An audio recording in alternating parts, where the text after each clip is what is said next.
Alrighty, this is the 10th video of the Maybe series and the 18th under accounting. And today we're going to be talking about a pretty important concept, and that is the concept of goodwill. And specifically, also, we're going to talk about how goodwill impairment looks on the three statements, right? But let's first talk about what goodwill is, right? So goodwill is essentially if a company, let's say company A, acquires company B, they typically pay a premium on the dollar amount of the assets that company B has.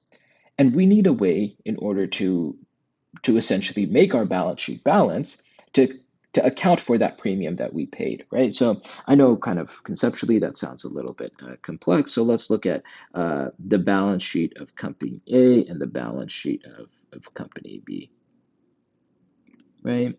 So let's say that company A has it has a cash line item and it has PP&E, right? And let's say that company B, for simplicity's sake, just has PP&E, and that is worth $500, right? Now, company B is not going to agree to only being paid $500 in order to buy their entire company, which consists of just the $500 of PP&E.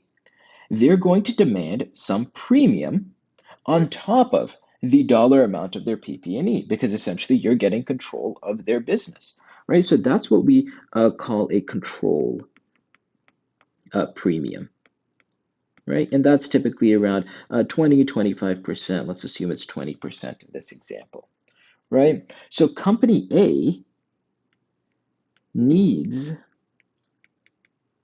to pay $600, right, to acquire the $500 of assets of company B, right? They need to pay a $100 premium, right? Is a $100 premium, right? So how would that look like in this scenario, right? Well, company A would pay $600 worth of cash, right? And they would get this $500 worth of PP&E.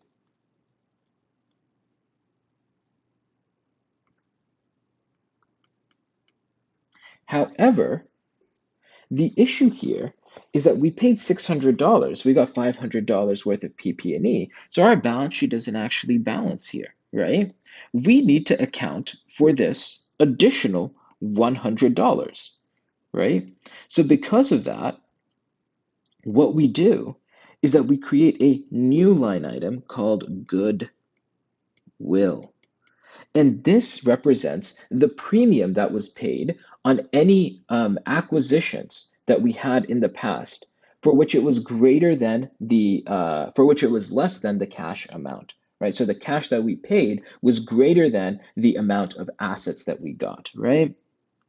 So we allocate $100 to goodwill, right? This is representative of the premium that we paid, and then this balances out, right? So that's the main kind of intuition behind here, right? Because if we had just left, oops, I meant to erase.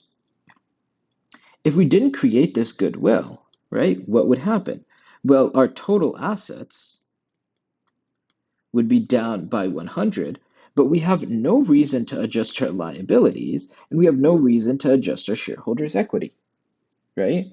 So our balance sheet would not balance in this scenario. So we need to create an asset that represents the premium that we paid in this transaction. And that asset is called goodwill, right? So we have our goodwill of 100, right? And then that would show our total assets have no change, our liabilities have no change, and our shareholders' equity has no change, right? So that's the concept of goodwill, right?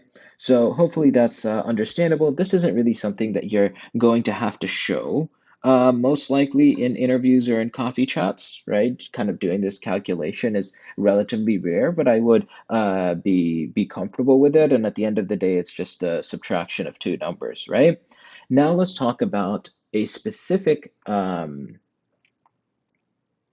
of scenario called goodwill impairment. Right? So this is goodwill impairment, right? And I see goodwill impairment as actually some of it's kind of where we get into like some of the more like advanced concepts, right? So far we've done relatively simple concepts, but goodwill impairment is actually relatively similar to depreciation, right?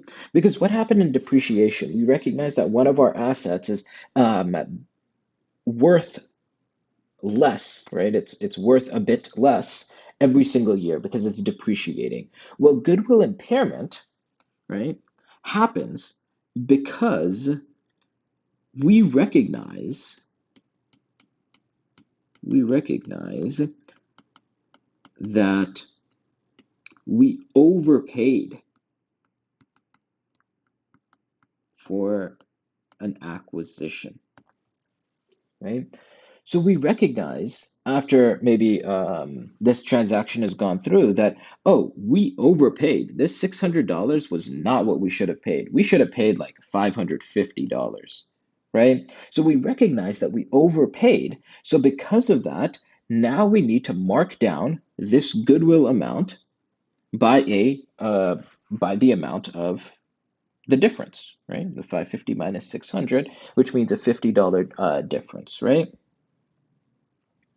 So we recognize that we overpaid for an acquisition. So we now need to adjust our income statement, our balance sheet, and our cash flow statement. You guys are going to see it's actually very similar to how depreciation looks on all of the three statements. So let's say that we have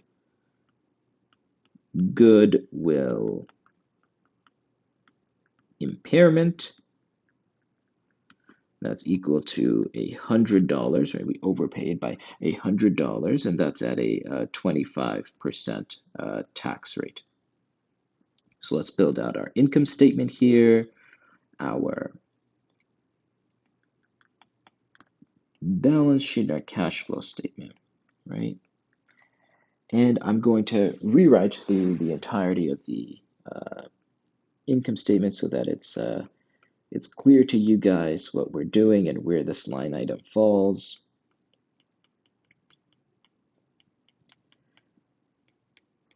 So we know that from EBIT, we subtract out our interest, we add or subtract our gains slash our losses, right? Like we did in one of the previous videos. And then we also subtract out our goodwill impairment, right? And all of that gets us to our earnings before taxes, otherwise our pre-tax income. We're going to subtract out our taxes, and that is going to give us our net income, right?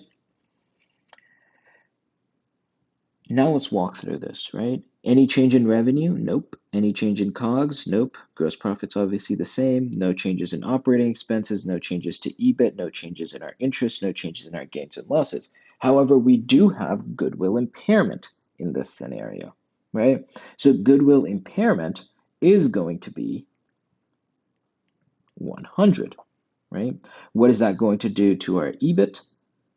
Or sorry, our earnings before taxes? That's going to be down by 100. And at a 25% tax rate, we're going to have $25 of tax savings, meaning that our net income is going to be down by 75, right?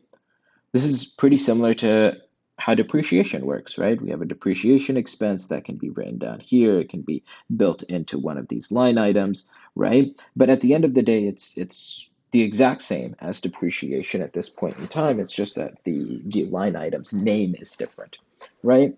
Now we're going to go over to our cash flow statement, right? Now, we started off with our net income that is down by 75, but just like depreciation, what we're going to do is we're going to add back the goodwill amount because this loss, right, this impairment amount on our goodwill isn't a cash loss. So we can't recognize that as a as kind of bringing down our cash balance, right? In reality, we need to add back this full amount. So our goodwill impairment, we're going to add back the full 100, right? Now, this is where it is treated a little bit different than depreciation, right? So far, this would be the exact same as if it was depreciation. However, for goodwill impairment, the rule is essentially for let's draw a line here. For goodwill impairment, right? In depreciation, it is really natural that we depreciate a specific asset. There's no mistake on our part, and the government allows us to do that, right? So we decrease our net income or our pre-tax income by a specific amount because that's how much our assets are depreciating. However, for goodwill impairment, this is a mistake on our part, right? So we made a mistake. So we made a mistake. So because of that, the tax authorities say that you do not, or I guess you can't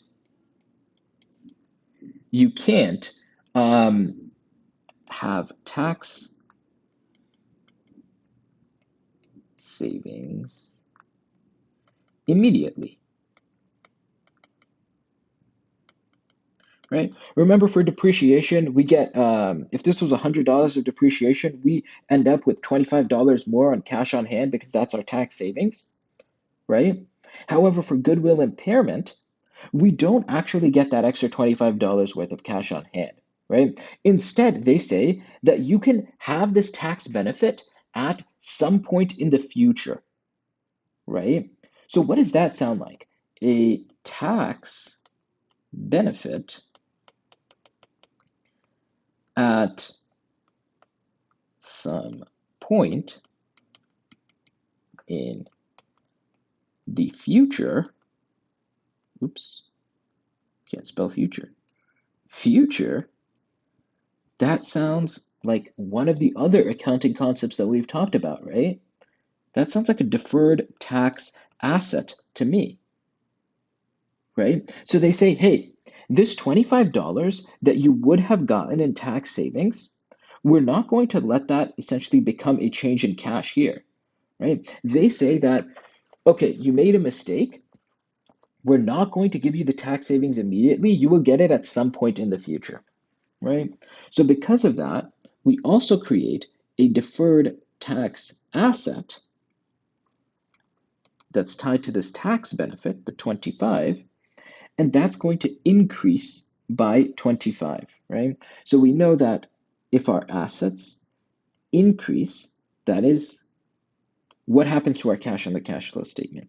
It decreases, right? Because we're getting this benefit in the future, right? We're creating a deferred tax asset. If this wasn't created, then we would just have cash on hand, right? So this brings down our cash amount, right? So this is a minus 25.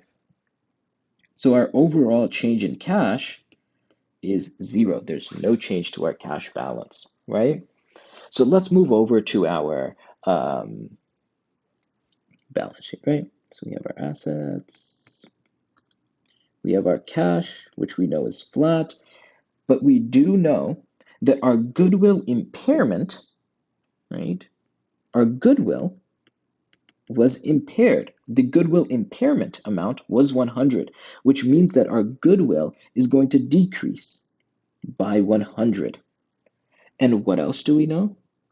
We know that we created a deferred tax asset as a future tax benefit to ourselves. So our deferred tax assets are going to increase by 25, right? So what does that mean for our total assets? they're going to be, oops, down by 75, right? I hope you guys can see that. So then we move on to our liabilities. Any change in our liabilities? Nope. Let's move on to our shareholders' equity. This just flows through from our net income right here. So that is down by 75, right? So let's check our kind of golden formula, right? So here we go. Our assets equals our liabilities plus our shareholders' equity. We have that our assets went down by 100, then they increased by 25, meaning that they went down by 75 overall, and our shareholder equity is down by 75 overall. So we can see that our balance sheet balances, right? So hopefully that makes it a little bit clearer for you guys. Hopefully you guys understand what goodwill is at this point in time. It's essentially the premium that's paid, that is used to kind of balance the balance sheet, and then how to kind of walk through an impairment. So recognizing that we overpaid for an acquisition, right? We're going to have that as a line item underneath EBIT on our income statement. That's going to bring down our net income. That flows through to our cash flow statement. We add back the goodwill impairment amount because that's non-cash, and we adjust because it's a deferred tax asset, not cash in our pocket, so our cash stays flat. On our balance sheet, our goodwill goes down by 100, which is the goodwill impairment amount. Our deferred tax asset increases by the tax amount, so our total assets are down, and our shareholder equity is down by our net income, right? So hopefully that makes it a little bit clearer around what goodwill is, how goodwill impairment looks like. And while I don't think that you will likely get a goodwill impairment question, I do think that the concept of goodwill is something that's a little bit more important, right? So this is a bit more of like an advanced concept, I will say, but at the end of the day, not too dissimilar from depreciation. So hopefully you guys can feel comfortable with it, right? So yeah, that's it for this one, and yeah, we'll hop into the next one.